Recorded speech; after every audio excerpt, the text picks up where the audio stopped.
हिरा धगधगणार, परिवर्तन घडणार. संजयनगरमधील भव्य पदयात्रेत महिलांनी आणि नागरिकांनी दिला जयश्री मदन पाटील यांना विश्वास. सांगली विधानसभा मतदारसंघात महिला अपक्ष उमेदवार जयश्री मदन पाटील यांचा हिरा धगधगणार आणि जयश्री पाटील याच आमदार होणार अशा घोषणा प्रभाग क्रमांक 11 मध्ये जोरदार निवडणूक प्रचार रॅलीमध्ये देण्यात आल्या. या पदयात्रेत मोठ्या संख्येने नागरिक सहभागी झाले होते. त्यांनी उत्स्फूर्तपणे पाठिंबा दिला. रॅलीमध्ये फुलांची उधळण आणि फटाक्यांची आतषबाजी करण्यात आली. या प्रचार दौऱ्यावेळी जयश्री मदन पाटील बोलताना म्हणाल्या, मतदारसंघाचा सर्वांगीण विकास करण्याच्या उद्देशाने आणि विकासाचे नवे पर्व सुरू करण्यासाठी मी ही निवडणूक लढवत आहे आणि त्यासाठी प्रत्येक नागरिकाला विश्वासात घेऊन विकासाचा भागीदार बनवण्याचा प्रयत्न करणार आहे.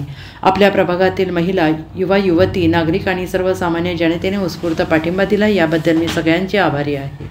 येत्या 20 तारखेला मला प्रचंड मताने विजयी करा. आजची पदयात्रा संजयनगर परिसरातून काढण्यात आली. या प्रभागातील कैलासवासी मदनभाऊ पाटील, खासदार विशालदादा पाटील यांच्या प्रयत्नातून विविध समस्या सोडवलेल्या आहेत. आपल्या हक्काच्या प्रभागातून मोठं मताधिक्य मागील निवडणुकीतही मिळालं होतं आणि या निवडणुकीतही मिळणार आहे असा विश्वास जयश्री मदन पाटील यांनी यावेळी दिला आहे.